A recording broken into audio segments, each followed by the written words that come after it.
Hello दोस्तों, YouTube platform के इस चैनल पर आपका हार्दिक स्वागत है। दोस्तों, वनडे एग्ज़ाम की किसी भी एग्ज़ाम की आप तैयारी कर रहे हैं और वनडे एग्ज़ाम की सभी तैयारी इस चैनल पर कराई जाती है। दोस्तों, तो चैनल पर नए हैं और अभी तक चैनल को सब्सक्राइब नहीं किया है तो चैनल को सब्सक्राइब कर लीजिए। दोस्तों इस वीडियो में मैं समास के टॉपिक को शुरू किया हूँ, जिसमें पार्ट 1 में मैंने 15 क्वेश्चन को करा चुका हूँ। आज से हमारा 16 क्वेश्चन से शुरू होगा, जो 30 प्रश्नों तक चलेगा। तो चलिए दोस्तों, वीडियो को शुरू करते हैं। पहले प्रश्न को हम लोग देखते हैं कि पहला प्रश्न हमारा यानी कि 16 नंबर का है कि पुजारी भगवान पीताम्बर की पूजा कर रहा है। यहाँ पीताम्बर पद में समास है। आपको एक शब्द दिया है पीताम्बर, जिसमें आपको बताना है कि कौन सा समास होगा। ठीक है, तो पीताम्बर की बात की जाए तो पीताम्बर में हमारा कौन सा समास हो जाएगा दोस्तों? क्या हमारा ऑप्शन नंबर देख लीजिए चारों, क्या कर्मधारय होगा, बहुब्रीहि होगा, द्विगु होगा या द्वंद्व होगा? ठीक है दोस्तों, चारों ऑप्शन को देखने के बाद आप इत्मीनान से आप ये बताइए कि पीताम्बर में कौन सा सही समास होगा। ठीक है दोस्तों, तो अगर आप ऑप्शन बी की तरफ जा रहे हैं तो बिल्कुल सही है दोस्तों, क्योंकि इस प्रश्न का जो सही जवाब हो जाएगा हमारा ऑप्शन नंबर बी, क्या बहुब्रीहि समास होगा। पीताम्बर का जो समास होगा क्या होगा? वो बहुब्रीहि होगा दोस्तों। चलिए बात करते हैं 17 नंबर प्रश्न की दोस्तों। योगदान में कौन सा समास है? ठीक है दोस्तों, क्या तत्पुरुष समास है, कर्मधारय समास है, बहुब्रीहि समास है या अव्ययी भाव समास है? ठीक है दोस्तों, तो आपको बताना है कि योगदान में कौन सा समास है। ठीक है दोस्तों, तो इसका भी जो सही जवाब हो जाएगा हमारा ऑप्शन नंबर बी, क्या कर्मधारय समास सही हो जाएगा। ठीक है दोस्तों, यानी कि पीताम्बर की बात की जाए या योगदान की बात की जाए तो दोनों में कौन सा समास होगा? तो कर्मधारय समास होगा। ठीक, सॉरी, पीताम्बर में बहुब्रीहि होगा। विशेषण और विशेष्य के योग से कौन सा समास बनता है? ठीक है दोस्तों, विशेषण और विशेष्य के योग से।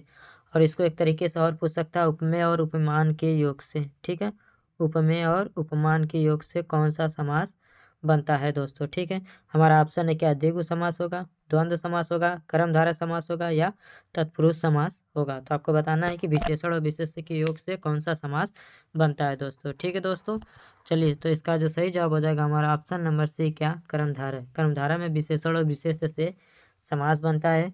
और दूसरे तरीके से ये भी बोल सकता है कि उपमेय और उपमान से किसमें समास बनता है, तो वो भी हमारा ऑप्शन क्या होगा? कर्मधारय ही सही होगा।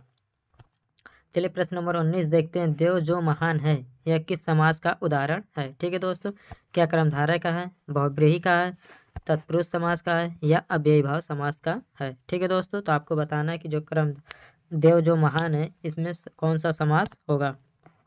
तो 19 का जो सही जवाब हो जाएगा हमारा ऑप्शन नंबर ए, क्या कर्मधारय सही हो जाएगा।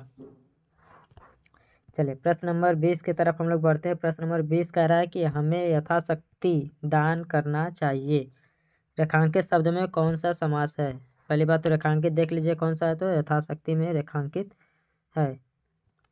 ठीक है दोस्तों, तो रेखांकित शब्द में बताना है कि कौन सा समास है। क्या अव्ययी भाव समास है, द्विगु समास है, तत्पुरुष समास है, बहुब्रीहि समास है? ठीक है दोस्तों, तो यथाशक्ति, यथा में देख रहे हैं कि कोई अव्यय शब्द लगा हुआ है और अव्यय जिसमें लगा रहता है वो कौन सा समास हो जाता है? तो अव्ययी भाव समास हो जाता है। ठीक है दोस्तों, चलिए प्रश्न नंबर 21 की तरफ बढ़ते हैं हम लोग। परमानंद में समास है। क्या द्वंद्व समास है, कर्मधारय समास है, अव्ययी भाव समास है या बहुब्रीहि समास है? चारों ऑप्शन में से ध्यान से देखिए दोस्तों और बताइए कि परमानंद में कौन सा समास होगा। तो दोस्तों इसका जो सही जवाब होगा हमारा ऑप्शन नंबर बी, क्या कर्मधारय। परमानंद में जो है कर्मधारय समास होता है। प्रश्न 22 से, मैं श्री राम जी के चरण कमल की वंदना करती हूँ। चरण कमल यहाँ रेखांकित शब्द किस समास का उदाहरण है? तो रेखांकित शब्द क्या है हमारा? तो चरण कमल। ठीक है, तो आपको बताना है 22 में कि चरण कमल में कौन सा समास होगा। ठीक है दोस्तों, क्या कर्मधारय होगा, द्विगु होगा, द्वंद्व होगा या अव्ययी भाव होगा? तो इससे पहले प्रश्न में हमने बताया था कि जहाँ उपमेय और उपमान हो। ठीक है दोस्तों, देख रहे हैं यहाँ उपमेय और उपमान की संभावना या योग की जा रही है चरण कमल में। तो यहाँ पे कौन सा समास हो जाएगा? तो हमारा ऑप्शन नंबर ए, क्या कर्मधारय समास हो जाएगा। पूछ रहा निम्नलिखित में से चरण कमल में समास है। क्या कर्मधारय समास है, बहुब्रीहि समास है, अव्ययी भाव समास है या तत्पुरुष समास है? चरण कमल की बात की जाए तो इसका सही जवाब होगा क्या हमारा ऑप्शन नंबर ए, क्या कर्मधारय समास हो जाएगा।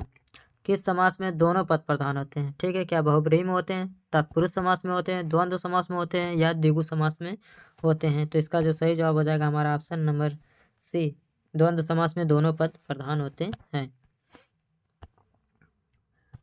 चौराहा में समास है, क्या द्वंद्व समास है, तत्पुरुष समास है, द्विगु समास है या कर्मधारय समास है? तो चौराहा की बात की जाए तो इसमें संख्यावाची शब्द है, इसलिए हमारा ऑप्शन नंबर सी क्या हो जाएगा, द्विगु समास सही हो जाएगा।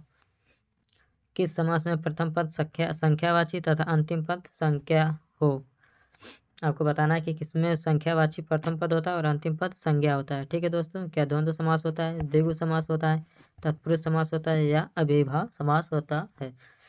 तो ऐसा जिसमें पहला पद क्या हो संख्यावाची और अंतिम पद संज्ञा होता है वो होता है द्विगु समास।